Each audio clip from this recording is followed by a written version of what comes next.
નમસ્કાર, સ્વાગત છે આપનું કચ્છ ઉદય ટીવી ન્યૂઝમાં। હું છું દીપિકા પાંચાણી। તો બુલેટિનની શરૂઆતમાં એક નજર હેડલાઇન્સ પર।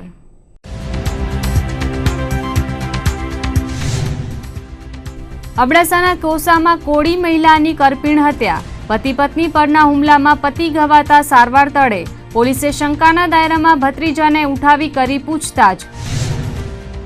રાજ્ય સરકારે નાના વાહનોને ટોલ ટેક્સમાંથી આપી મુક્તિ। મુખ્યમંત્રી આનંદીબેન પટેલે કરી મહત્વપૂર્ણ જાહેરાત।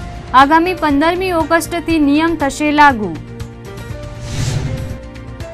આદિપુરના ચકચારી બળાત્કાર કેસમાં ધાક બેસાડતો ચુકાદો। આરોપી શિક્ષકને 7 વર્ષની સખત કેદ। ત્રીજા ધોરણની માસૂમ બાળકી સાથે કર્યું હતું દુષ્કર્મ। સંસદીય સચિવ વાસણભાઈ આહિરનો આજે જન્મદિન। ઠેર ઠેર સેવાકીય કાર્યો કરીને કરાઈ ઉજવણી। ભુજમાં મેડિકલ સ્ટોરનું ઉદ્ઘાટન, રક્તદાનનું આયોજન। ને માંડવી નગરપાલિકાની મળી સામાન્ય સભા। વિવિધ વિકાસ કામોને સર્વાનુમતે અપાઈ બહાલી। 70 લાખથી વધુના ખરીદાશે સફાઈ કામના સાધનો। અબડાસા તાલુકાના વાયોર નજીક આવેલા કોસામાં કોળી સમાજની મહિલાની કરપીણ હત્યા કરાતા ચકચાર મચી ગઈ છે। પારિવારિક ઝઘડામાં મહિલાના ભત્રીજા દ્વારા જ તેની હત્યા કરવામાં આવી હોવાની આશંકા વ્યક્ત થઈ રહી છે। ત્યારે હતભાગી મહિલાના મૃતદેહને પીએમ માટે નલિયા પીએચસીમાં ખસેડાયો હતો। સમગ્ર બનાવની પ્રાપ્ત માહિતી અનુસાર અબડાસાના વાયોરમાં રહેતા જુમાભાઈ રામજી કોલી અને તેની પત્ની કસ્તુરબેન કોલી પર તીક્ષ્ણ હથિયારો વડે હુમલો કરાયો હતો, જેમાં કસ્તુરબેન કોળીનું કરુણ મોત થયું હતું, જ્યારે જુમાને સારવાર હેઠળ ખસેડાયો હતો। આ સમગ્ર બનાવ કૌટુંબિક ઝઘડાને કારણે બન્યો હોવાનું પ્રાથમિક તપાસમાં જાણવા મળ્યું છે। વાયોરના પીએસઆઈ સોલંકીના જણાવ્યા પ્રમાણે જુમાના ભત્રીજાને શકમંદ તરીકે ઉઠાવીને તપાસ હાથ ધરાઈ છે। પારિવારિક ઝઘડાએ વરવું સ્વરૂપ ધારણ કરી લેતા મૃતક મહિલાના ભત્રીજા ભીખાભાઈ કોલીએ જ કુહાડીના ઘા ઝીકીને મોતને ઘાટ ઉતારી હોવાનું સપાટી પર આવી રહ્યું છે। પોલીસની પ્રાથમિક તપાસમાં એવી પણ વિગતો સામે આવી રહી છે કે દેરાણી જેઠાણીના ઝઘડામાં ઉશ્કેરાઈને ભીખાએ કાકા કાકી પર કુહાડીના ઘા ઝીંક્યા હતા, જેમાં કાકા જખુ કોલીને પગમાં ઈજા પહોંચતા સારવાર હેઠળ ખસેડવાની ફરજ પડી હતી, જ્યારે કાકી કસ્તુરબેન કોલીના મૃતદેહનું પીએમ કરવાની તજવીજ હાથ ધરાઈ હતી। ત્યારે પોલીસે હત્યા પાછળનું ચોક્કસ કારણ જાણવા તપાસ આદરી છે। ગાંધીધામમાં ત્રીજા ધોરણમાં અભ્યાસ કરતી માસૂમ બાળકી પર બળાત્કાર ગુજારનાર શિક્ષકને 7 વર્ષની સખત કેદની સજા ફટકારવામાં આવી છે। ગાંધીધામ કોર્ટના અધિક સેશન્સ જજ ડી.આર. ભટ્ટ દ્વારા આજે ધાક બેસાડતો ચુકાદો સંભળાવવામાં આવ્યો હતો। વર્ષ 2006ના જુલાઈ માસની 10મી તારીખે આ બનાવને અંજામ આપવામાં આવ્યો હતો। આદિપુરની સિંધોલોજી સ્કૂલમાં અભ્યાસ કરતી ધોરણ 3ની માસૂમ છાત્રાને હર્ષદ લક્ષ્મણ લેવુઆ નામના શિક્ષકે પોતાની હવસનો ભોગ બનાવી હતી। શાળાના એક ઓરડામાં માસૂમ વિદ્યાર્થીને લઈ જઈ નરાધમ શિક્ષકે કુકર્મ આચર્યું હતું। આ મામલે ભોગ બનનાર છાત્રના પિતાએ પોલીસ ફરિયાદ નોંધાવી હતી। આ કેસ ગાંધીધામ અદાલતમાં ચાલ્યો હતો। અદાલતે વિવિધ સાક્ષીઓ અને પુરાવાઓને ધ્યાને લઈ ધાક બેસાડતો ચુકાદો સંભળાવ્યો હતો। આરોપી શિક્ષકને 7 વર્ષની સખત કેદ ઉપરાંત ₹5000નો દંડ ફટકારવામાં આવ્યો હતો। અદાલતમાં સરકાર તરફે ડી.બી. જોગી દ્વારા ધારદાર દલીલો કરવામાં આવી હતી। કચ્છમાં એક તરફ અછતની પરિસ્થિતિ ચાલી રહી છે, તેવામાં બીજી તરફ મેઘરાજા પણ નિરાશ કરતા દિન પ્રતિદિન સ્થિતિ કફોડી બનતી જાય છે। અછતની પરિસ્થિતિનો સામનો કરતા કચ્છીઓ માટે આ વર્ષ પણ નબળું જતા માલધારીઓ તેમજ ખેડૂતોમાં ચિંતાનું મોજું ફરી વળ્યું છે। તેવામાં રાજ્યમંત્રી તારાચંદભાઈ છેડા તેમજ સંસદીય સચિવ વાસણભાઈ આહિરની અધ્યક્ષતામાં અછત સંદર્ભે ખાસ બેઠક મળી હતી। જિલ્લાના વહીવટી અધિકારીઓ અને ચૂંટાયેલા લોકપ્રતિનિધિઓની ઉપસ્થિતિમાં અછતની સ્થિતિ અંગે સમીક્ષા કરવામાં આવી હતી। આ ઉપરાંત જો આ વર્ષે પણ વરસાદ ખેંચાય તો શું પગલાં ભરવા તે અંગે ચર્ચા વિચારણા કરાઈ હતી। બેઠકના પ્રારંભે તમામ અધિકારી પદાધિકારીઓએ મેઘરાજા સત્વરે મહેર વરસાવે તેવી પ્રાર્થના કરી હતી। ત્યારબાદ શરૂ થયેલી બેઠકમાં રાજ્યમંત્રી તારાચંદભાઈ છેડાએ જણાવ્યું હતું કે દર બુધવારે રાજ્યની પેટા અછત કમિટી દ્વારા અછત સંદર્ભે ચર્ચા વિચારણા કરાઈ છે। ત્યારે સમગ્ર ગુજરાતમાં મેઘમહેર થતાં અછત પૂર્ણ થઈ છે, પરંતુ કચ્છમાં હજુ સુધી પૂરતો વરસાદ ન થવાથી આગામી દિવસોમાં પણ અછત રાહતની કામગીરી ચાલુ રાખવા નિર્ણય કરાયો છે। તો આજે જિલ્લા કલેક્ટર મુકુલ ગાંધીની આગેવાની હેઠળ વહીવટી તંત્ર સાથે મળેલી બેઠકમાં કેટલાક મહત્વના ઠરાવો કરાયા હતા, જેમાં આગામી માર્ચ સુધીમાં નર્મદાનું પાણી ટપ્પર ડેમમાં પહોંચાડવાની નેમ વ્યક્ત કરાઈ હતી. તો જિલ્લામાં તાત્કાલિક અસરથી રાહત ભાવે ઘાસ વિતરણ થાય તેવી ભલામણો કરતો ઠરાવ પસાર કરવામાં આવ્યો હતો. ઉપરાંત અછત જાહેર ન થઈ હોય તેવા વિસ્તારોમાં ચાલતી પાંજરાપોળોને પણ સબસિડી મળે તેવો ઠરાવ પસાર કરી સરકારમાં દરખાસ્ત કરાશે. આ તમામ ઠરાવો કરીને આગામી બુધવારે મળનારી કેબિનેટ અને અછત રાહત સમિતિની બેઠકમાં દરખાસ્ત કરવાનું રાજ્યમંત્રી તારાચંદભાઈ છેડાએ જણાવ્યું હતું. આ ઉપરાંત પાણી પુરવઠા બોર્ડના જૂના ટેન્કરો બદલીને નવા ટેન્કરો મળે તે માટે પ્રયાસ કરાશે.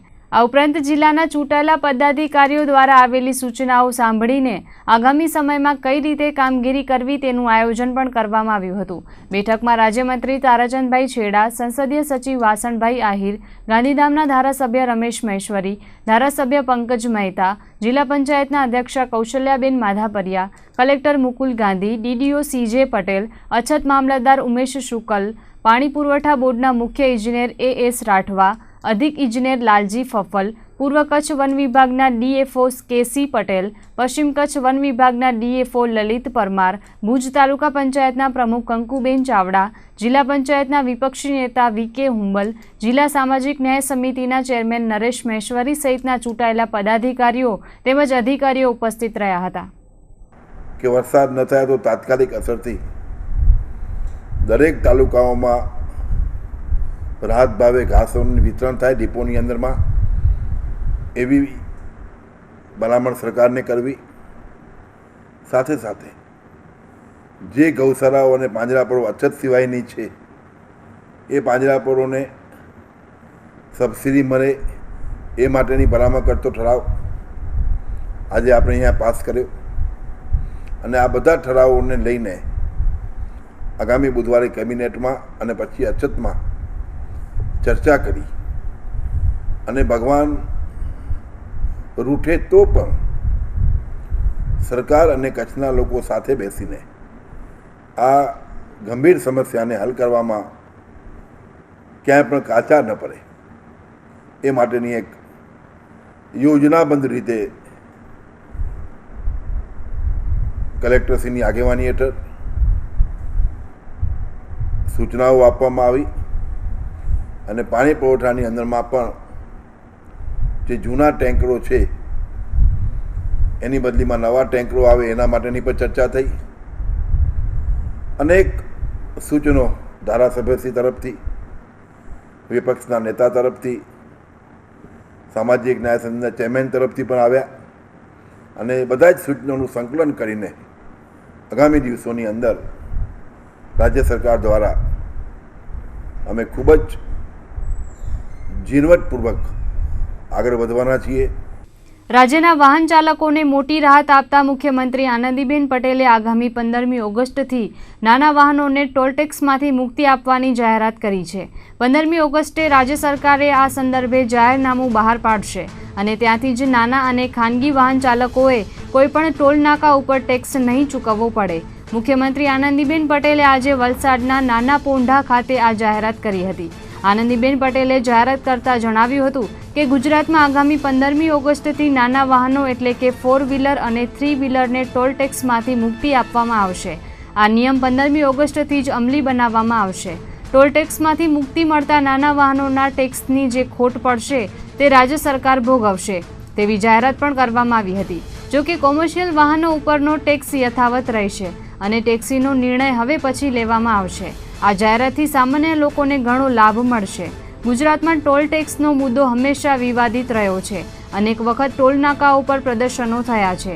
ત્યારે સરકારના આ નિર્ણયને પગલે વાહન ચાલકોમાં હર્ષની લાગણી જોવા મળી રહી છે. ગુજરાતમાં જે 4 વ્હીલર છે, પ્રાઇવેટ વાહનો છે, એ વાહનોને કોઈ ટેક્સ ભરવાનું, ટોલ ટેક્સ ભરવાનું રહેતું નથી. આના કારણે ખૂબ મોટી સંખ્યામાં પોલ્યુશન ઘટશે, લોકોનું ડીઝલ અને પેટ્રોલનો બચાવ થશે, સમયનો બચાવ થશે. લાંબી લાઈનો ક્યાંક લાગતી હતી, દાખલા કે ભરૂચ છે, ભરૂચમાં તમે કમસે કમ 4 કલાક તમારે લાઈનમાં રેગ્યુલર ઊભવું પડે, કારણ કે નાના વાહનો પણ હોય, મોટા વાહનો પણ હોય. અને સરકાર આ દિશામાં ઘણા લાંબા સમય સુધી અમારા એસોસિએશન દ્વારા, અખિલ ગુજરાત દ્વારા આ જે માગણીઓ હતી એ સ્વીકારી અને નાના માણસોને, નાના વાહનવાળા લોકોને આજ ખૂબ મોટી ઐતિહાસિક જે રાહતો આપી છે એના માટે રાજ્યના પ્રમુખ તરીકે આપણા લાડીલા મુખ્યમંત્રીબેન શ્રી આનંદીબેનને હું હૃદયપૂર્વકનો ખૂબ ખૂબ અભિનંદન સાથે એમનો આભાર માનું છું. અને આવનારા દિવસોની અંદર પણ 2 દિવસ પહેલાં જ મારી ઓલ ઇન્ડિયા મોટર ટ્રાન્સપોર્ટ એસોસિએશનની પણ દિલ્હી ખાતે મિટિંગ હતી અને એમાં પણ અમારી સમગ્ર દેશના ટ્રાન્સપોર્ટરોની એવી લાગણી છે કે અત્યારે લગભગ 22,000 કરોડ રૂપિયા ટોલ ટેક્સ દ્વારા ઉઘરાવવામાં આવે છે, પરંતુ જે ટોલ ટેક્સ જેની મુદતો પૂરી થઈ ગઈ છે, દાખલા તરીકે એક ટોલ ટેક્સ 5 વર્ષ માટે આપ્યું હતું કે 500 કરોડ રૂપિયા માટે આપ્યું હતું, એ 10 વર્ષ સુધી ચલાવ્યા રાખે છે. મુદત પૂરી કર્યા પછી ક્યાંક નામદાર કોર્ટમાં જઈને આશરો લે છે. આના કારણે અત્યારે આજની તારીખમાં હિન્દુસ્તાનમાંથી 90,000 કરોડ રૂપિયાની વસૂલાત થાય છે. અને આ દિશામાં પણ માનનીય નીતિનભાઈ ગડકરી સાહેબે ખૂબ પોઝિટિવ હકારાત્મક લીધું છે. નગરપાલિકા દ્વારા આજે શહેરના ભાનુશાલી નગરની સામે દબાણ હટાવ ઝુંબેશ હાથ ધરાઈ હતી, જેમાં ભુજ હાટથી લઈને મામલતદાર કચેરી સુધીના નાના ધંધાર્થીઓ પર તવાઈ બોલાવવામાં આવી હતી. કોઈપણ પ્રકારની જાણ કર્યા વિના કે નોટિસ આપ્યા વિના દબાણ હટાવની કામગીરી આરંભાતા નાના ધંધાર્થીઓમાં નારાજગી જોવા મળી હતી. ભુજ નગરપાલિકાએ અગાઉ પાણીપુરીના ધંધાર્થીઓ પર ધોંસ બોલાવી હતી. તેઓનો પ્રશ્ન ઉકેલાયા બાદ હવે ભાનુશાલી નગરના કેબિન ધારકો પર તવાઈ બોલાવાઈ છે. શહેરના ભુજ હાટથી મામલતદાર કચેરી સુધીના વિસ્તારમાં અનેક નાના ધંધાર્થીઓ રોજીરોટી કમાવવા પરસેવો પાડી રહ્યા છે, ત્યારે તેમની રોજીરોટી પર આજે ભુજ સુધરાઈની ટીમ ત્રાટકી હતી. આ વિસ્તારમાં પાનની કેબિન, પંચરના ધંધાર્થીઓ, વેલ્ડિંગ, નાઈની કેબિનો આવેલી છે, ત્યારે તેમને ખસેડવાની કવાયત હાથ ધરાઈ હતી. સુધરાઈની શાખાના ઇન્સ્પેક્ટર વિનોદ ગોરના જણાવ્યા પ્રમાણે પ્રમુખશ્રી અને કારોબારી ચેરમેનની સૂચનાથી ટીમ મોકલીને દબાણ હટાવવાની કામગીરી હાથ ધરાઈ હતી. સામે નાના ધંધાર્થીઓએ જણાવ્યું હતું કે અમને કોઈ જ પ્રકારની નોટિસ કે મૌખિક જાણ કર્યા વિના જ દબાણ હટાવવા તંત્ર આવી પહોંચ્યું છે. અમારા દ્વારા તંત્રને પૂરો સહકાર અપાય છે. સફાઈ ચાર્જ ભરીએ છીએ, છતાં અવારનવાર ધંધા પર તરાપ મારીને તંત્ર દ્વારા ખોટી રીતે હેરાન કરવામાં આવી રહ્યા છે. તો આ તરફ નગર પ્રમુખ અશોક હાથીના જણાવ્યા અનુસાર અમે અગાઉ જાણ કરી હતી, પરંતુ ધંધાર્થીઓના કહેવા પ્રમાણે કોઈ જ જાણ કર્યા વિના કાર્યવાહી કરાઈ રહી છે. દર મહિને 600 રૂપિયા નગરપાલિકામાં ભરું છું. નગરપાલિકા હટાવે એમાં અમને કોઈ વાંધો નથી, પણ અગાઉથી જાણ કરી અને વ્યવસ્થિત જગ્યા જો આપી દેતા હોય તો અમને કોઈ પ્રોબ્લેમ જ નથી. દુકાન અહીંયા અમે અહીંયા જ વેચીએ છીએ. આજ ઓછામાં ઓછા અમને 40 વર્ષ થયા અહીંયા ભાનુશાલીનગરમાં ધંધો કરીએ, અને પણ અમારે અહીંયા જ ધંધો કરવાનો છે, પણ અમને કંઈ ખબર નહીં. અચાનક અમારો માલ લઈ લીધો આવડો બધો, અને અમે વ્યવસ્થિત માલ લગાવ્યો, અને અચાનક આ લોકો બધા આવ્યા નગરપાલિકાવાળા કે તમારો માલ બધો ઉપાડો. હવે અમે અચાનક આ માલ ઉપાડી અમને વેચવો ક્યાં? અમે જો અમારો રોજીરોટી અમારા બચ્ચાનો અહીંયા જ છે, અને અમારો અહીંયા જ ધંધો કરવો છે, ને અહીંયા જ જમીન અમે માંગે એમ. હા, 1 કલાકમાં કે તમે અહીંયાથી જગ્યા છોડી દો એમ. 1 કલાકમાં અમારે 2-4 દિવસ પહેલાં વોર્નિંગ આપે ને તો અમે માલ ન લઈએ. આજે 11 છે એના હિસાબે બધું ફ્રૂટ ને શાકભાજી વધારી લીધું છે અમે. આજે 5,000નો માલનું નુકસાન આજની તારીખમાં થઈ જશે ધંધો નહીં કાઢીએ તો. આજે એ કોણ આપશે? અમે 600 રૂપિયા, 150ના 600 રૂપિયા આપતા અમને મંજૂર છે.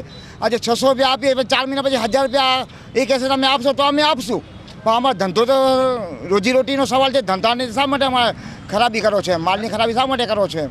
નગરની સારી ઓળખના રૂપમાં જો કોઈ એવી ગંદકી કરતા હોય ને કચરો જ્યાં ત્યાં નાખતા હોય, પથ્થરા જ્યાં ત્યાં મૂકી દેતા હોય, અને પોતે એવું માનતા હોય કે આ બસ અમે બેઠા એટલે અમારું તમારું કરવા કરતાં આ આપણું છે ને, આપણું સ્વચ્છ નગર કેમ રહે એની તકેદારી રાખવા માટેની આપેલ છે.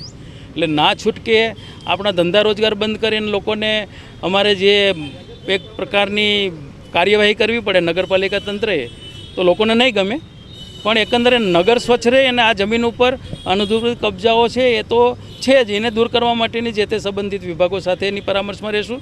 અને આ દૂર ન થાય એવું જરૂરી નથી, પણ સાથે સાથે દૂર કરવાની પહેલ કરતાં પહેલાં તો આપણે સ્વચ્છતા રખાય, જ્યાં ત્યાં કચરો ન નાખે, ડસ્ટબિન રાખે, શાકભાજીનો ધંધો કરી લીધા પછી જ્યાં ત્યાં એ ફેંકવામાં ના આવે, જેથી ઢોર આવીને ખાય, ટ્રાફિકને અડચણ થાય. તાજેતરમાં જ ભુજના બસ સ્ટેશન પાસે થયેલી મારામારીની ઘટનામાં ગોસ્વામી સમાજના યુવક જયગીરી દિલીપગીરી પર હુમલો કરાયો હતો, જેમાં 25 જણના ટોળા દ્વારા કરાયેલા હુમલાના આરોપીની ત્વરિત ધરપકડ થાય અને કડક સજા કરવામાં આવે તેવી માંગ કરાઈ છે. ગત 27મી જુલાઈના રોજ ભુજના બસ સ્ટેશન પાસે ગોસ્વામી જ્ઞાતિના યુવક પર સામૂહિક હુમલો કરીને માર મરાયો હતો. 25 જણના ટોળાએ પૂર્વ આયોજિત કાવતરું રચીને સમાધાન માટે બોલાવ્યા બાદ છરીથી હુમલો કર્યો હતો. ત્યારે આજે ભુજ દશનામ ગોસ્વામી જ્ઞાતિ દ્વારા રજૂઆત કરવામાં આવી હતી. અવારનવાર અસામાજિક તત્વો દ્વારા નિર્દોષો પર હુમલો કરીને કોમી એકતા પર આંચ પહોંચાડવામાં આવે છે. ત્યારે આવા તત્વો સામે કડક કાર્યવાહી કરવામાં આવે તેવી માંગ ઉઠી છે. આજે અમે અમારા જે ગોસ્વામી સમાજનો યુવક છે ને એના સાથે અન્યાય થયો છે, એના માટે નિર્દોષ છે છતાં પણ અન્યાય થયો છે ને હજી સુધી એની સામેલા વ્યક્તિની ધરપકડ નથી થઈ. એના માટે અમે ન્યાય લેવા માટે આવ્યા છીએ. અમારા માધાપર સમાજના યુવક છે, યુવા મંડળનો અમારો સભ્ય છે અને એના ધંધાકીય બાબતમાં માથાકૂટ થઈ છે મુસ્લિમ સાથે. એના માટે ખોટી રીતે એને નિર્દોષ છે છતાં પણ ખોટી રીતે ગુનેગાર બનાવવામાં આવ્યો છે. એનો ન્યાય માટે અમે અહીંયા આવ્યા છીએ.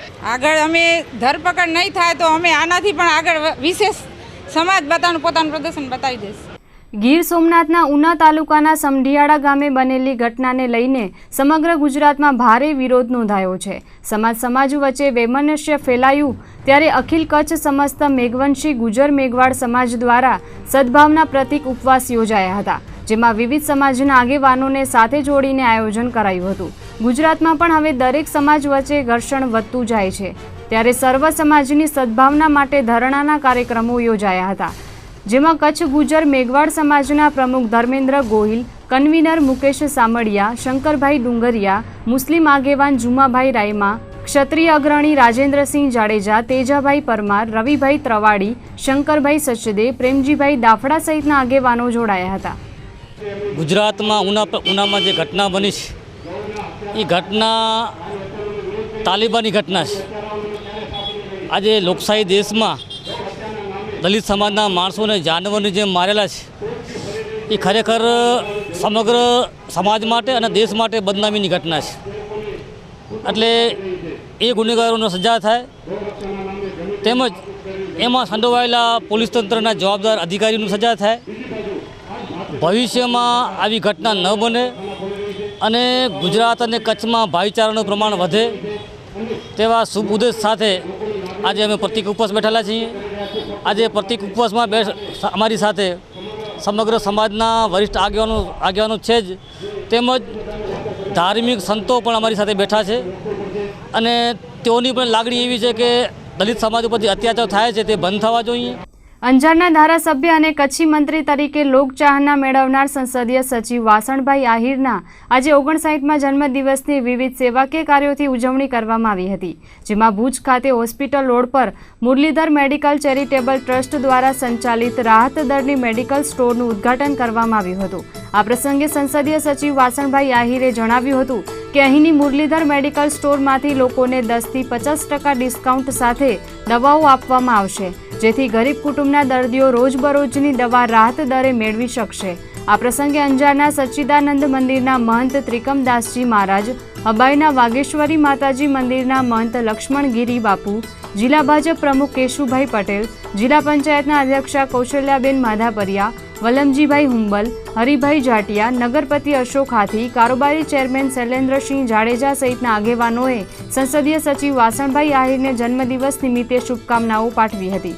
તો આ સમગ્ર આયોજનને સફળ બનાવવા મુરલીધર મેડિકલ ચેરિટેબલ ટ્રસ્ટના વાઘજીભાઈ માતાની આગેવાની હેઠળ સભ્યો અને કાર્યકરોએ જહેમત ઉઠાવી હતી. તો સંસદીય સચિવના જન્મદિવસ પ્રસંગે ભુજની લાયન્સ હોસ્પિટલ ખાતે બ્લડ ડોનેશન કેમ્પનું આયોજન કરવામાં આવ્યું હતું. ભુજની ઇજનેરી કોલેજના છાત્રો તેમજ વાસણભાઈ આહિરના શુભચિંતકોએ તેમને જન્મદિવસ પ્રસંગે રક્તદાન કર્યું હતું. રક્તદાન કરનાર તમામ યુવાનો, કાર્યકરો અને હિતેચ્છુઓને સન્માનપત્ર એનાયત કરાયા હતા. અને આ એક નવો વિચાર લોકોએ વ્યક્ત કર્યો અને એનું આજે મને આનંદ છે કે 1 મહિનામાં આનું અમલ થયું અને આમાં ન નફો ન નુકસાન ના ધોરણે આ દુકાન ચલાવવા માટેનું, મેડિકલ સ્ટોર ચલાવવા માટેનું આજે આપણે શુભારંભ કરીએ છીએ.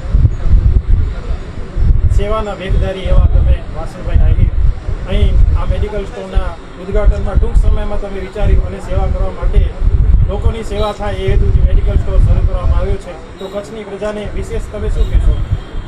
કચ્છની પ્રજાને પહેલાં તો ઈશ્વરને આપણે બધા યાદ કરીએ, એને વિનંતી કરીએ અને અરજુ કરીએ કે કોઈ બીમાર ન પડે. પહેલાં તો ઈશ્વર પાસે આપણે એ પ્રાર્થના કરીએ કે કોઈ પણ મનુષ્ય બીમાર ન પડે, ન કરે નારાયણ, અને કર્મના બંધનો પ્રમાણે તમારે મારે બધાને ભોગવવાનું થતું હોય છે અને બીમાર થાય તો એને રાહત આપવા માટેનું આ એક પ્રયાસ છે. વિશેષ કચ્છના લોકોએ જે મને પ્રેમ આપ્યું છે એ મેં હમણાં જ માધાપર અંજન મંડળ દ્વારા આયોજિત એક મારું જન્મદિવસનો કાર્યક્રમ હતો, લાલજીભાઈ પ્રજાપતિને બધા જ આગેવાનો દ્વારા, ત્યાં પણ મેં કીધું કે કચ્છની પ્રજાનું ઋણ કે આ ભાવમાં હું ચૂકવીશ. સંસદીય સચિવ વાસણભાઈ આહિરના 59મા જન્મદિવસ નિમિત્તે તેમણે માધાપર સ્થિત વિકલાંગ વિદ્યા વિહાર તેમજ વૃદ્ધાશ્રમ ખાતે જન્મદિવસની અનોખી ઉજવણી કરી હતી. માધાપરના નવચેતન અંધજન મંડળ સંચાલિત વિકલાંગ વિદ્યા વિહાર ખાતે સંસદીય સચિવે અહીંના બાળકો સાથે મળીને કેક કાપીને ઉજવણી કરી હતી. અહીંના બાળકોને વાસણભાઈ આહિરે મોઢું મીઠું કરાવીને શૈક્ષણિક કીટનું વિતરણ કર્યું હતું. તો બાળકોએ પણ સંસદીય સચિવનું સન્માન કરીને જન્મદિવસની શુભકામના પાઠવી હતી. વિકલાંગ વિદ્યા વિહાર બાદ શ્રી હરિ ચેરિટેબલ ટ્રસ્ટ દ્વારા સંચાલિત વૃદ્ધાશ્રમ ખાતે પણ સંસદીય સચિવે જન્મદિવસ ઉજવ્યો હતો. અહીં રહેતા નિરાધાર વૃદ્ધો સાથે હળીમળીને થોડો સમય ગાળ્યો હતો તેમજ વડીલોના આશીર્વાદ મેળવીને તેઓને આજના દિવસે હૂંફ આપી હતી. માધાપર નવચેતન અંજન મંડળ દ્વારા બાળકો વચ્ચે આવવાનું મને સદભાગ્ય પ્રાપ્ત થયું. હવે પછી અત્યારે વૃદ્ધાશ્રમ માધાપરની પણ મુલાકાત લેવાનો છું. શુભેચ્છા. ત્યાં પણ એમના ભોજન વગેરેની વ્યવસ્થા કરવામાં સમાજ દ્વારા કરવામાં આવી છે. ત્યાર પછી ભુજ પાટનગર શહેર હોવાથી એમાં જે કંઈ દર્દીઓ આવતા હોય એને રાહત ભાવે મેડિકલની જે દવાઓ છે એ મળે એના માટેનું પણ એ મેડિકલ મુરલીધર મેડિકલ સ્ટોરનું આજે લોકાર્પણ કરવા જઈ રહ્યો છું. સાંજે 5 વાગ્યે મારા અંજાર મત વિસ્તારની મેઘપર બોરીચી અને મેઘપર કુંભારડીની 2 કરોડ રૂપિયાના ખર્ચે પાણી યોજનાનું પણ લોકાર્પણ થવાનું છે. 65 લાખ રૂપિયાના ખર્ચે વિવિધ વિકાસના કામો એ મેઘપર ગામમાં જ કરવાના છે. અને છેલ્લે જે મારી પરંપરાનું રાત્રે જીવન પ્રભાત આર્ય સમાજ દ્વારા આયોજિત છેલ્લા 16 વર્ષથી ભૂકંપ પછી ત્યાંના જે બાળકો છે એ બાળકો વચ્ચે જીવન મારું જન્મદિવસ ઉજવવાનું થાય છે. પરમ કૃપાળુ પરમાત્મા કાળિયા ઠાકોરનું પ્રાર્થના કરું કે આવા જ દિવસો આવા જ મારા સમાજ જીવનના લોકો વચ્ચે મને જીવન જન્મદિવસ ઉજવવાની તક મળતી રહે. વિકાસશીલ મુન્દ્રા શહેરમાં આજે રાજ્યના સંસદીય સચિવ વાસણભાઈ આહિરના જન્મદિનની ઉજવણી કરવામાં આવી હતી. આ પ્રસંગે મુન્દ્રાના વિવિધ રાજકીય સામાજિક આગેવાનો મુન્દ્રાની સરકારી હોસ્પિટલમાં એકત્રિત થઈને હોસ્પિટલના દર્દીઓને ફ્રૂટ્સ અને બિસ્કિટનું વિતરણ કર્યું હતું. આ પ્રસંગે મુન્દ્રાના મહેન્દ્રસિંહ જાડેજા, મહેન્દ્ર ગઢવી, મુકેશ ગોર, રાજુ પાટડિયા, રાજેશ ખારવા, મહેશ ગોર, ભાઈલાલ ચોથાણી, વિશાલ પાટડિયા, આશિષ સોની સહિતના અગ્રણીઓ જન્મદિનની ઉજવણીમાં જોડાયા હતા. કેન્દ્ર સરકારની મહત્વાકાંક્ષી મનરેગા યોજના હેઠળ માધાપરમાં થયેલ વનીકરણના કામમાં ગેરરીતિની ફરિયાદો ઉઠી છે. તો જોઈએ આ ખાસ અહેવાલ. માધાપર જૂનાવાસ વિસ્તારમાં આવેલ આ ક્રિકેટ ગ્રાઉન્ડ રાજકીય અખાડો બની ગયું છે. માધાપરના ખેલપ્રેમી યુવાનો અને બાળકોના લાભાર્થે વિકસાવવામાં આવેલ આ મેદાનમાં હાલ તો આરોપ અને પ્રતિઆરોપની સ્પર્ધા ચાલી રહી છે. માધાપર જૂનાવાસ ગ્રામ પંચાયત સંચાલિત ક્રિકેટ ગ્રાઉન્ડના વિસ્તારમાં વનીકરણના કામો મંજૂર થયા હતા. વર્ષ 2011માં તત્કાલીન તાલુકા વિકાસ અધિકારીએ જુદા જુદા 8 હુકમો કર્યા હતા. માધાપર ગામ વનીકરણના કામ માટે ભાગ 1 થી ભાગ 8 સુધી બતાવી ₹9,63,232ના ખર્ચને વહીવટી મંજૂરી અપાઈ હતી. વનીકરણના કામની હકીકત એવી છે કે માધાપર ગામમાં વનીકરણ કરવાના કામના 8 હુકમો તાલુકા વિકાસ અધિકારીએ કર્યા હતા. દરેક હુકમ 1,20,000 અને 424નો એવા 8 હુકમો એમણે કર્યા હતા. માધાપરમાં રેલવે સ્ટેશન જૂનું જે છે એની બાજુમાં ગ્રાઉન્ડ છે, રમતગમતનું ગ્રાઉન્ડ છે. હવે એ ગ્રાઉન્ડમાં છોકરાઓ ક્રિકેટ ને વગેરે રમે છે. એ ગ્રાઉન્ડનું આખું જે નવેસર તૈયાર કરવાનું હતું અને જે એમાં બાંધકામ વગેરે હતા એનું પેલું જે આગળના ભાગમાં જે બનાવે એ સ્ટેડિયમ જેવું એ બધું કરવા માટે થઈને અહીંના સોલંકી પરિવાર છે, બહુ મોટા દાતા છે, એમણે 12 લાખ રૂપિયાનું દાન આપ્યું હતું એવા સમાચાર માધ્યમોમાં આવ્યા હતા અને એ દાનમાંથી આખું ઊભું થયું છે. હવે ઊભું થયું છે, પંચાયત જમીન પંચાયતની છે, ઊભું કરનાર દાન દેનાર સોલંકી પરિવાર છે, ત્યારે એના ઉપર જે તકતી લાગેલી છે એમાં મુખ્ય નામ એક ટ્રસ્ટનું છે અને સંચાલન પંચાયતનું અને દાતા તરીકે પછી ત્રીજું નામ એમનું આવે છે. એટલે ટ્રસ્ટનો આમાં 1 રૂપિયો પણ નથી, એમ છતાં મુખ્ય નામ ટ્રસ્ટનું નાખ્યું. એ તો ઠીક, પણ પછી મને જે શંકા છે તે એ છે કે એક બાજુથી દાતા પરિવારના પૈસાથી કામ થઈ જાય અને બીજી બાજુથી સરકારની યોજનાઓમાંથી પૈસા લઈ અને બીજી રીતે એનો ઉપયોગ કરવો, આવી કંઈક મને શંકા હતી. એટલે એના ઉપરથી મેં આ બાબતમાં પત્રવ્યવહાર કર્યો અને ફરિયાદ કરી હતી કે તાલુકા વિકાસ અધિકારીએ એક જ ક્રિકેટ ગ્રાઉન્ડમાં વનીકરણનું કામ એના માટે 8 હુકમો કર્યા. હુકમમાં માત્ર એટલું લખ્યું છે માધાપર ગામે વનીકરણનું કામ ભાગ 1, ભાગ 2, ભાગ 3, ભાગ 8, એવી રીતે 8 ભાગ કર્યા. પણ ક્યાં કામ કરવાનું, શું કામ કરવાનું એની કોઈ વિગત એની અંદર નથી. હવે ત્યાર પછી એ જે કામ થયું એમાં એમણે ફેન્સિંગનું કામ કરાવ્યું. ખરેખર ફેન્સિંગનું કામ યોજનામાં છે જ નહીં અને એમાં 1,37,000 રૂપિયા એમણે વાપરી નાખ્યા હતા. નરેગા યોજના હેઠળ વનીકરણના કામમાં થયેલ ગેરરીતિ સામે માધાપરના જાગૃત નાગરિક શશિકાંત ઠક્કરે લડત ચલાવી છે. 8 ભાગમાં મંજૂર થયેલા વનીકરણના કામમાં કઈ રીતે ગેરરીતિ થઈ છે તેની વિગતો તેમણે કચ્છ ઉદયની ટીમ સમક્ષ વિગતવાર રજૂ કરી હતી. મુખ્યમંત્રી સ્વાગત કાર્યક્રમમાં પણ મેં ફરિયાદ કરેલી. એના અનુસંધાનમાં TDOએ જવાબ આપ્યો કે ભાઈ આનો જે ટાઈપ પ્લાન છે એ 1 હેક્ટરનો ટાઈપ પ્લાન છે અને એના 1 હેક્ટર પ્રમાણેનો ટાઈપ પ્લાન છે, એટલે 8 હેક્ટર જમીનના 8 ઓર્ડર કર્યા છે. હવે ત્યાં 8 હેક્ટર જમીન છે જ નહીં, પહેલી વાત એ. બીજી વાત એ કે જો ટાઈપ પ્લાન પ્રમાણે કર્યું હોય તો 1 હેક્ટરમાં 2,500 ઝાડ વાવવાના થાય, તો 8 હેક્ટરમાં 20,000 ઝાડ વાવવાના થાય. હવે રમતગમતના ગ્રાઉન્ડમાં 20,000 ઝાડ કેવી રીતે વાવાય? એટલે એકચ્યુઅલી આ રકમ આખી ખાઈ જવાની ગણતરીથી આ થયું હોય એવું મને શંકા હતી. અને ત્યાર પછી જે મેં પત્રવ્યવહાર કર્યો છે ને જે મને તાલુકા વિકાસ અધિકારી તરફથી જવાબ મળ્યા છે એ જવાબો પ્રમાણે એમાં ઘણી બધી ગેરરીતિઓ બહાર આવી છે અને એ એમના પોતાના જવાબોથી જ સ્પષ્ટ થાય છે. હવે એમાં પહેલી વાત એ છે કે મોડેલ એસ્ટિમેટ પ્રમાણે 8 એસ્ટિમેટ બનાવવાની જે જોગવાઈ છે એ ખરેખર કાયદાથી વિરુદ્ધ છે. એમાં નાણાકીય નિયમોનો પ્રાથમિક સિદ્ધાંત નંબર 7 અને તાલુકા પંચાયતના હિસાબી નિયમોના નિયમ નંબર 103 અન્વયે આવી રીતે થઈ શકે નહીં. કામનું એક જ ઓર્ડર થાય, પછી 10 લાખનું હોય કે 50 લાખનું હોય, પણ લાખના ટુકડા કરી અને તમે 8 કામ મંજૂર ન કરી શકો. પહેલી એ વાત છે. પછી બીજી વાત છે, આ યોજના જે મજૂરી કામ મજૂરોને મજૂરી કામ આપવા માટેની છે. એમાં કોઈ મટીરિયલ સપ્લાય કરવાની આ યોજના નથી. જરૂર પડતું મટીરિયલ સપ્લાય કરી શકાય છે, પણ બેઝિક વાત જે છે એ મજૂરી આપવાની છે. ત્યારે આમાં કોઈ મજૂરી તો આપવાની જ નથી. માત્ર ફેન્સિંગના વાયર અને થાંભલા ખરીદવા માટે 1,37,000 રૂપિયા વાપરવામાં આવ્યા છે. યોજનાનો જે પ્લાન છે એની અંદર ટ્રેન્ચ ખોદવાનું છે, એની અંદર કોઈ વાયર ફેન્સિંગ છે જ નહીં. ટ્રેન્ચ ખોદે જેથી મજૂરોને એમાં રોજી મળે ખોદવાની. પછી તાલુકા વિકાસ અધિકારી પોતે સ્વીકાર્યું છે કે મજૂરી કામ થયું નથી, જોબ કાર્ડ હતા નહીં. જો મજૂરો ન હોય ને જોબ કાર્ડ ન હોય તો નરેગામાંથી કામ મંજૂર થઈ શકે નહીં.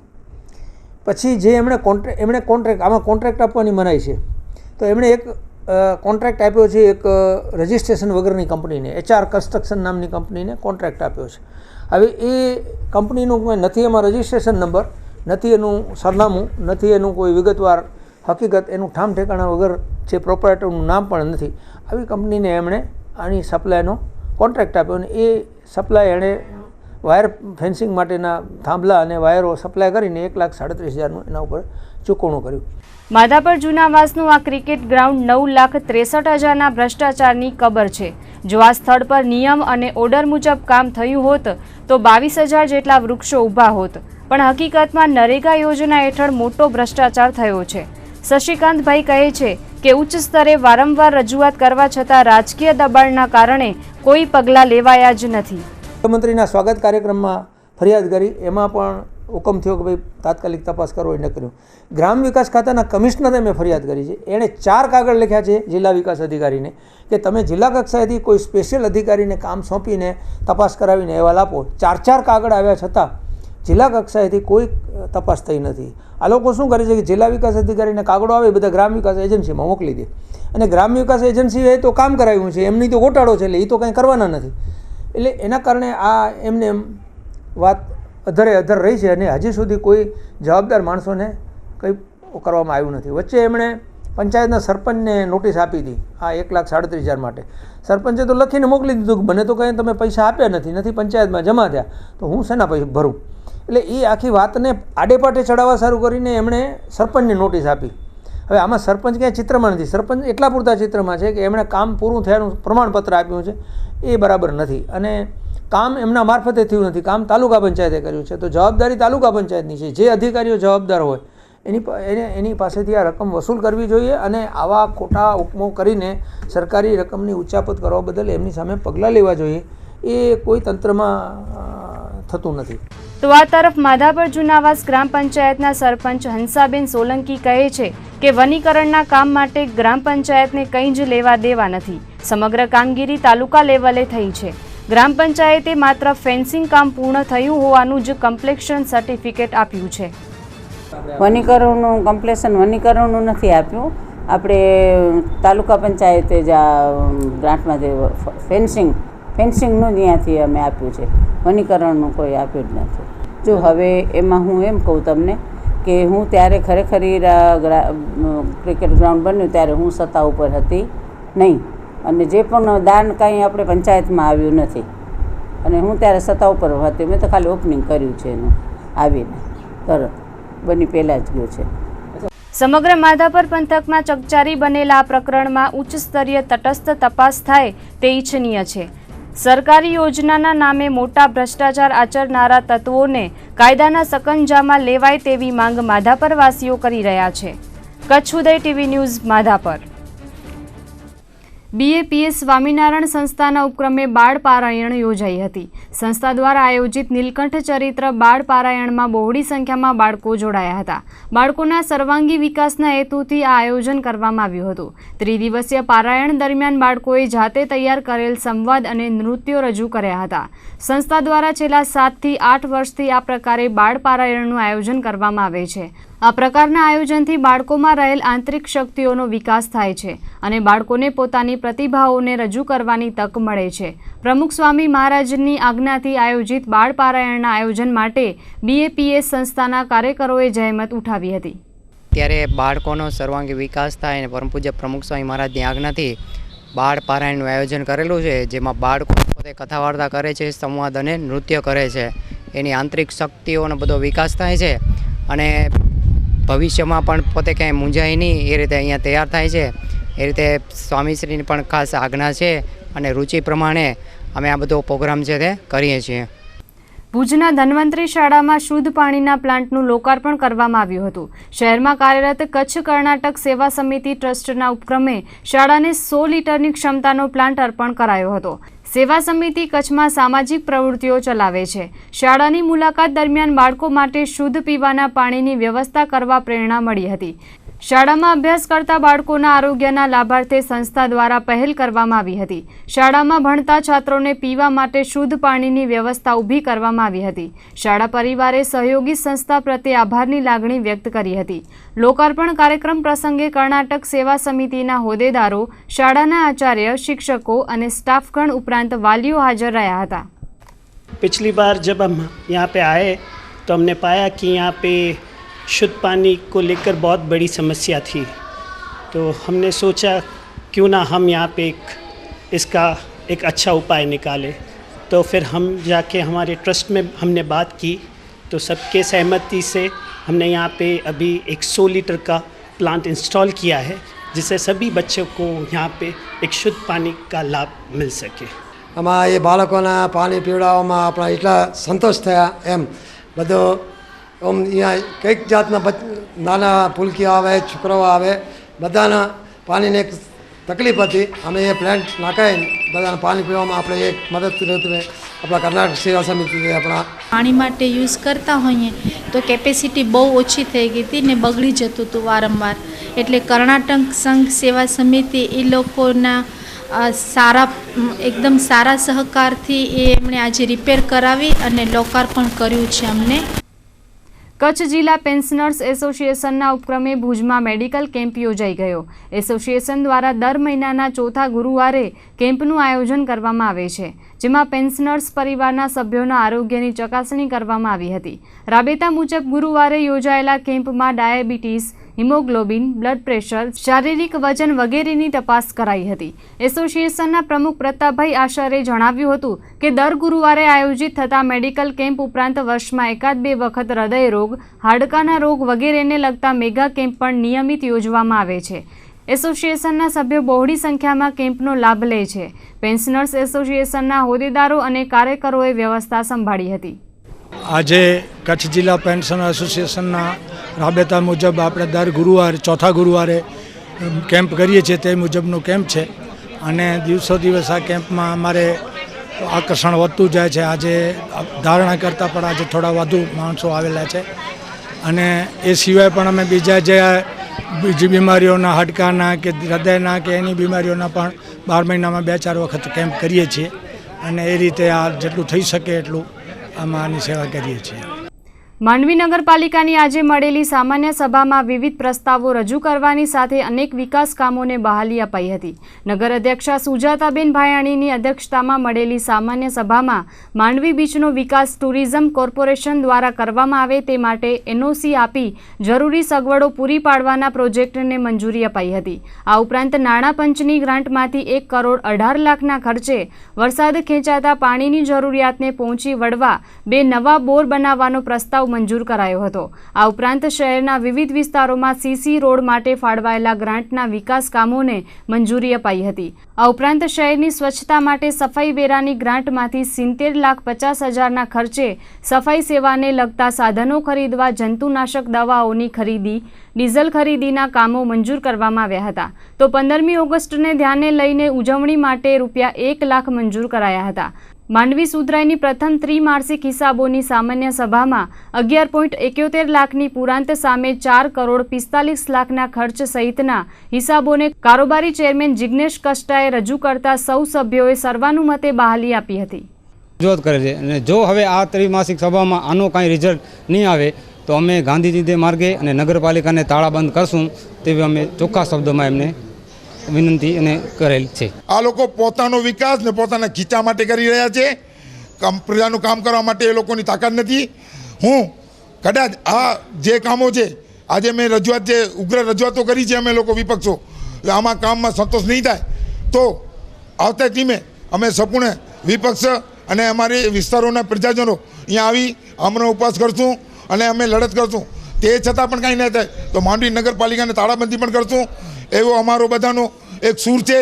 આજે રોજ માંડવી નગરપાલિકા હોલ મધ્યે સામાન્ય સભા મળી હતી, જેમાં 15 જેટલા ઠરાવો સર્વાનુમતે પસાર કરવામાં આવ્યા છે અને જે ઠરાવો હતા એમાં 14મા નાણાં પંચમાં વિકાસના કાર્યો, દલિત વિસ્તારમાં વિકાસના કાર્યો અને દરેક વોર્ડમાં લોકોની સુખાકારી અને સલામતી જળવાઈ રહે એ માટેના તમામ કાર્યો લીધેલા હતા અને વિપક્ષના પણ દરેક મુદ્દાની જે ચર્ચા હતી એને પણ અમે સાંભળી છે અને સંપૂર્ણ ન્યાય આપવા માટે પ્રયાસ કર્યો છે.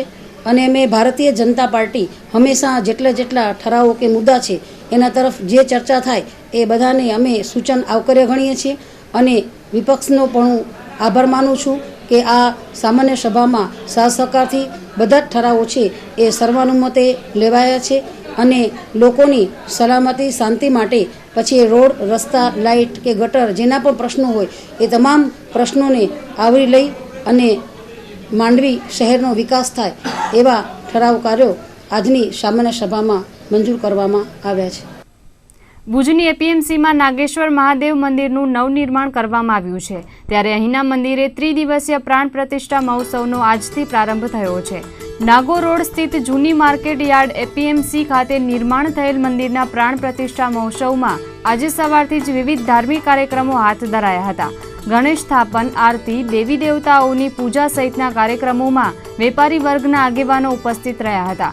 આવતીકાલે બીજા દિવસે જલયાત્રા તેમજ ન્યાસ વિધિ સહિતના કાર્યક્રમો યોજાશે, તો સોમવારે પ્રાણ પ્રતિષ્ઠા કરવામાં આવશે. આ સાથે મહાઆરતી અને મહાપ્રસાદનું આયોજન પણ કરવામાં આવ્યું છે. ત્રિદિવસીય પ્રાણ પ્રતિષ્ઠા મહોત્સવમાં આજે રાત્રે ભવ્ય સંતવાણીનું આયોજન કરાયું છે. તો આવતીકાલે રવિવારે દાંડિયા રાસની રમઝટ બોલાવવામાં આવશે. આજથી પ્રારંભ થયેલા મહોત્સવ પ્રસંગે નવીનચંદ્ર ગણાત્રા, ભરતભાઈ શાહ, અજીત ઠક્કર, હરેશ ઠક્કર, નિખિલ વોરા, બંસીલાલ પટેલ, દરિયાલાલ ઠક્કર, દીપક ઠક્કર, મથરાદાસ અન્નમ, શંકરલાલ ઠક્કર, મનસુખલાલ મહેતા, જીતેન્દ્ર ધારશી સહિતના અગ્રણીઓ, વેપારીઓ વગેરે ઉપસ્થિત રહ્યા હતા. ઘણા વર્ષોથી અમારો વેપારીઓની ઈચ્છા હતી કે આ નાગદોષની ભૂમિ છે, એનામાં આપણે શંકર ભગવાનનું મંદિર બનાવીએ તો આપણે આ દોષમાંથી મુક્ત થાય. અને જો દરેક યાર્ડમાં મંદિરો હોય છે, જો આપણું મંદિર હોય તો આપણે યાર્ડની પ્રગતિ થાય અને અહીં વેપાર ધંધા કરતા બધા વેપારીઓની પણ સારી એવી પ્રગતિ થઈ શકે. એના માટે ઘણા વર્ષોનો સપનો હતો, એ આપણા સપનો પૂરું કરવા જઈ રહ્યા છીએ. અને આ બધું કામ છે જે શરૂઆત કરી છે ત્યારથી જ સમજી લો કે શિવ ભગવાનની કૃપા એકદમ સારી થઈ છે અને અહીં આવકો પણ સારી થાય છે. અને ધીમે ધીમે હજી પણ પ્રગતિ થશે, ભગવાન બેસશે એટલે અમારી સારી શુદ્ધ ભાવના સાથે બધાનો સાથ અને સહકાર પૂરો તન મન અને ધનથી મળી રહ્યો છે. અને આ અત્યારે અમે આ કામ સારામાં સારો એક મંદિર નું કામ સપનું પૂરું કરવા જઈ રહ્યા છીએ. તો આ હતા આજના કચ્છ ઉદય ટીવી ન્યૂઝ. ફરીથી મળીશું સોમવારે. ત્યાં સુધી અમને રજા આપશો. નમસ્કાર.